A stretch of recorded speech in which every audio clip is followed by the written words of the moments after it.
Situation से बचने के लिए इट इज़ बेटर कि थोड़ा सा पहले हम हमारी तैयारी को एक स्टार्ट दे दें। अदरवाइज आपको भी पता है we are expert in procrastination, in overthinking. और जब एग्ज़ाम में बहुत सारे दिन बचते हैं या जब 50 दिन भी बचे हैं तब भी हम आराम से डूम स्क्रॉलिंग कर रहे हैं। But the moment we have the exam so near, जब बिल्कुल कुछ नहीं हो सकता है, तब हम बहुत ज़्यादा एंग्शियस और बहुत ज़्यादा स्ट्रेसफुल सिचुएशन में हो जाते हैं।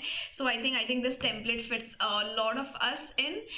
बट यहाँ पे आज मैं आपको क्या देने वाली हूँ और मैं आज यहाँ पर क्यों आपके लिए आई हूँ। So what I have plan that I would give you a 20-day planner, जिसके अंदर टॉप इंपॉर्टेंट टॉपिक्स मैं आपके लिए लेकर आई हूँ। And specially for all the beginners who are not able to do anything और just related stuff. So I think this would help you a bit, जहाँ पे आपको एक sort of planner दिया जा रहा है। अगर आप उसको खुद से follow भी कर लेते हैं, so it would help you in order to make your own time routine, in order to manage your time in an efficient way. And somewhere or the other back in the mind you would realize that okay, I have to do this and this. तो कहीं ना कहीं वो जो हमारा brain है वो उस direction में ज़रूर काम करने लग जाएगा once you get a hang of it. सो ऐसे ही और सेशंस के लिए इंग्लिश विंग्लिश को आप सब्सक्राइब कर सकते हैं। So what we do here, we target English, but we are not just limited to the subject English. I also take a very broader spectrum. And इसी के साथ साथ हमारे जितने भी फील्ड्स हैं आसपास, UGC NET, SET, AP, PhD, any of the fellowship और any of the fellowships that can be helpful for your siblings, तो मैं वो सारी चीज़ें आपके लिए शेयर यहाँ पर कर रही हूँ। रिसेंटली हरियाणा में काफ़ी असिस्टेंट प्रोफेसर वैकेंसीज रिलीज हुई हैं, सो आप वो भी देख सकते हैं। सेट एग्जाम्स लाइंड अप है। एमपी सेट का नोटिस भी आपके लिए आउट कर दिया गया है। जनवरी में पेपर होगा, दिसंबर 2025 का जनवरी में पेपर होने वाला है। So you have a lot to work with. यहाँ पर जो 20-day प्लानर मैं आपके लिए लेकर आई हूँ, सो आप यहाँ पे डिवाइड कर सकते हैं अपना काम। सो what I figured out that you can divide your first 4 days in British literature, where you learn not just what happens in this literature and you just don't study it out of anywhere, but you follow a chronological order rhythm. So that will also help you in one way or the other exam में जब chronological order questions आएंगे तो वहाँ पे भी आपकी help बहुत हो जाएगी। Similarly in British literature we do have a lot of questions coming from the timeline itself, coming from all the movements that come across the way, coming from all the magazine and periodicals, be it the one-liners, be it the important works, important work order, important writers with the year of birth, chronological order में arrange करना पूछा जाता है। And one of the topmost another factor is the characters list. So for example, Shakespeare के characters, Charles Dickens के work के characters, George Eliot, T S. Eliot के कौन कौन से प्ले हैं उनका chronological order आप करें। ये सारे well known important figures and British literature के जो हमें कवर करने हैं। So do that in a very smart format. So these sub topics are going to be very helpful for you. So rather than just the broader unit, I am also focusing on the sub areas. So British literature, then you on the next day you can also do your pen names which we have for the pseudonyms as well, जैसे Mary Anne Evans, George Eliot, तो ये हमें पता होना चाहिए। Charles Saunders किसका है ये आप बताएंगे। एरिक आर्थर ब्लेयर किसका नाम है वो आप बताएंगे।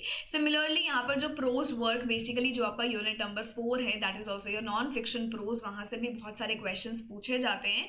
सो in order to take a lead you can go with the previous year questions and you can see what kind of the questions have been coming into the exam. आप वो pattern देख सकते हैं जिससे काफ़ी हेल्प आपको मिल जाएगी। उसके बाद जो भी आपके दिन बचते हैं, whenever you feel that I don't have enough time to complete a certain theory, go with the previous year questions, go with the previous year paper, go with the detailed explanation. अपने लिए ऐसे sources आप ढूंढिए जहाँ पे आपको हर option detail में पढ़ाया जाए। So you can go for that. Then we have Indian English literature where we have the top most 30 plus important writers in Indian literature, post independence से इंडिपेंडेंस के टाइम पीरियड के, contemporary period के काफ़ी writers हमारे पास हैं। इसी के अंदर आपका दलित लिटरेचर भी आ जाता है, आपका पार्टीशन लिटरेचर भी आ जाता है and few diaspora as well.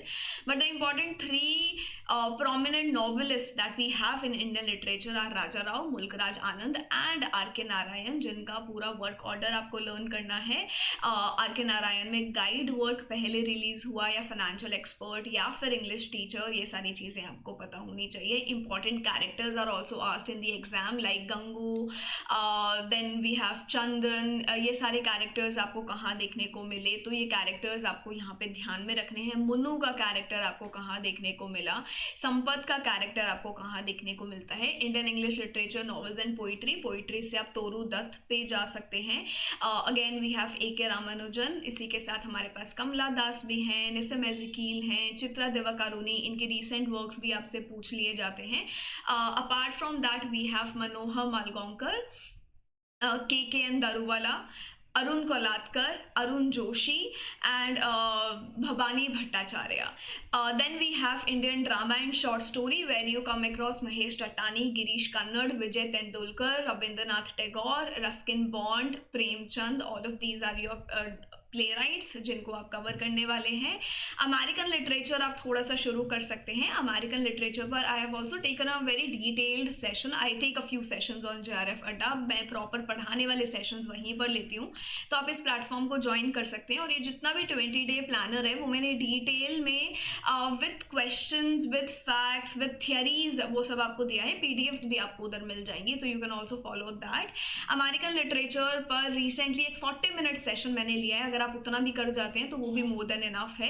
American literature में आपको करना क्या है, हमारे पास एमर्सन, थरो, जिन्होंने सिविल डिसोबीडियंस मूवमेंट लिखा है, अमेरिकन लिटरेचर को आप फॉलो कर सकते हैं एक टाइमलाइन से, just the similar that we follow in British literature. कि रियलिज्म कब आया, मॉडर्निज्म कब आया, रीजनलिज्म कब देखने को मिला, नेचुरलिज्म, एज ऑफ ट्रांसेंडेंटलिज्म, ये सारे जो टाइमलाइन के पीरियड्स हैं ये कब कब आपको देखने को मिले, और इनके अंदर कौन कौन से राइटर्स और प्ले राइट्स आते हैं, जैसे कि Mark Twain, Henry James, Edgar Allan Poe, Nathaniel Hawthorne, Arthur Miller, Tennessee Williams, glass menagerie किसका वर्क है, cat on a hot tin roof किसका वर्क है, डेथ ऑफ अ सेल्समैन किसका वर्क है, विली लॉमन का कैरेक्टर कहाँ पे देखने को मिलता है. So these are the few areas that you have to cover in American literature. Walt Whitman और फॉकनर को आप ज़रूर कवर करके जाएंगे. वर्ल्ड लिटरेचर में ज़्यादा कुछ एम्फोसिस देने की ज़रूरत नहीं है, so you can just do that over a one day itself, जहाँ पे इंपॉर्टेंट कुछ अवार्ड विनिंग जो राइटर्स हैं उनको कवर कर सकते हो आप. Literary criticism, literary theory and cultural studies are the top most second priority unit after British literature. Cultural study सिर्फ 2 दिन का है, अच्छे से कर लोगे, जिसके अंदर आप रेमोंड विलियम्स को, स्टुअर्ट हॉल को, देन योर स्टेफन ग्रीनब्लैट, जिन्हें हम क्रिटिसिज्म में भी पढ़ लेते हैं, ये ऐसे कुछ राइटर्स हैं. अगर आप CCCS के फेमस राइटर्स को कर लेते हैं, थिंकर्स को कर लेते हैं, थियरिस्ट को अगर कर लेते हैं, जैसे रिचर्ड हॉगर्ट को अगर आप पढ़ के चले जाएंगे, EP थॉम्सन को अगर आप पढ़ लेते हैं, you are on a good site. और इन्होंने क्या क्या थियरीज दी हैं, क्या क्या टर्म्स कॉइन करी हैं, बस वो उतना आप करके चले जाओ. लिटरेरी क्रिटिसिज्म में पोइट्री के ऊपर क्या क्या इनके व्यूज़ थे, किस किस ने पोइट्री को डिफेंड किया. गॉसन का स्कूल ऑफ अब्यूज़, जहाँ पे वो पोइट्री को अटैक कर रहे हैं, फिर उनके रिस्पॉन्स में एक वर्क लिखा जा रहा है. फिर सिडने आपको देखने को मिलेंगे, फिर शैली आपको यहाँ देखने को मिलेंगे. तो ये सारे जो क्रिटिक्स हैं ये आपके लिए इंपॉर्टेंट है. इन्होंने जो वर्क्स दिए हैं वो ज़रूरी हैं. जैसे टचस्टोन मेथड किसने दिया, so we all know Matthew Arnold. तो ये सारे क्वेश्चन एग्जाम में आते हैं.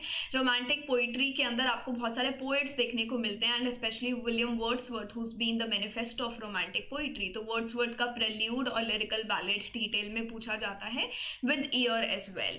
सिमिलरली कॉलरिज का बायोग्राफिया लिटरेरिया पूछा जाएगा, and this entire difference between imagination and fancy, ये सारी चीज़ें कॉलरिज से पूछी जाती हैं.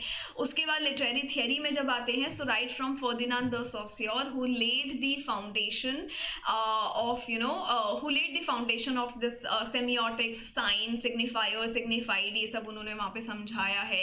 Then you move on to Derrida, जिन्होंने deconstruction theory आपको दिया, जिन्होंने उस stability और stable notion को, और उन्होंने बोला that nothing lies at the center, उस center को वो वहाँ पे destabilize कर रहे हैं, उस notion को dismantle कर रहे हैं, उन hierarchies को, उन binaries को वहाँ पर challenge कर रहे हैं. So we have a lot more theories that come along the way.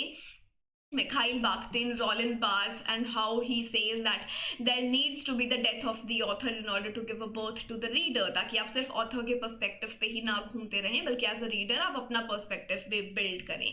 तो ये जो कुछ आपके थियरिस्ट हैं, इनके क्रोनोलॉजिकल ऑर्डर के साथ साथ इन्होंने क्या बातें करी हैं, क्या कॉइनेजेस करी हैं, टर्म्स कौन कौन सी दी हैं, वो भी इंपॉर्टेंट है। जैसे कि कार्निवलेस्क, इसके ऊपर किसने बात किया, हाइब्रिडिटी के ऊपर किसने बात किया, द आइडिया ऑफ सर्वेलेंस या आइडिया ऑफ पेनोप्टिकॉन, कौन आगे जाके फर्दर एक्सपैंड करते हैं अपने थियरीज में। So we have the famous Foucault, जिन्होंने power and discipline, archaeology, genealogy, इन सब पे बात करी है। तो डिटेल में अगर आपको देखना है एंड आपको लगता है कि 2 दिन में मुझे ये सारी चीज़ें कवर करनी है, then definitely you can go over to this platform जहाँ पे आपको ये चीज़ें बहुत हेल्प करेंगी।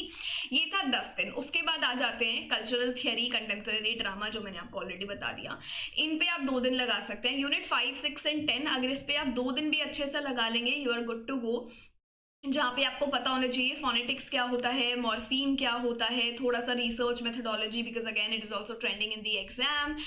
यहाँ पे अगर आप डेली बेसिस पे, अगर आप अपने 60 डेज, आपके पास लेट्स से आज से 2 महीने हैं अभी एग्जाम में, और आप अगर रोज़ नई 5 टर्म्स कर लेते हैं, then you automatically cover up 300 literary terms, and कोई ना कोई 5 लिटरेरी टर्म्स एग्जाम में आती ही आती हैं। इसके लिए एक सोर्स आप ले सकते हैं, M.H. अब्राम्स का glossary of literary terms, and that would definitely help you a lot. इतना भी अगर टाइम नहीं है तो प्रीवियस ईयर क्वेश्चंस में जितनी टर्म्स पूछी गई हैं उनको जरूर कवर कर लेना, ठीक है।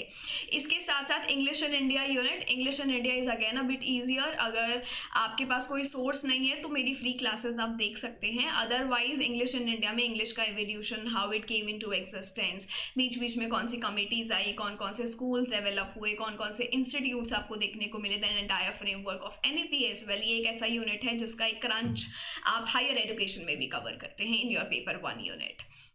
Then you can do a few previous questions practice, ताकि टाइम मैनेजमेंट सीख जाएं, एलिमिनेशन ट्रिक्स आप सीख जाएं। तो ये कुछ इंपॉर्टेंट एरियाज हैं। और ये जो भी इंपॉर्टेंट राइटर्स की जब भी आप बात करते हैं तो उसमें आप नेमोनिक्स अपने लिए ज़रूर बिल्ड इन करें।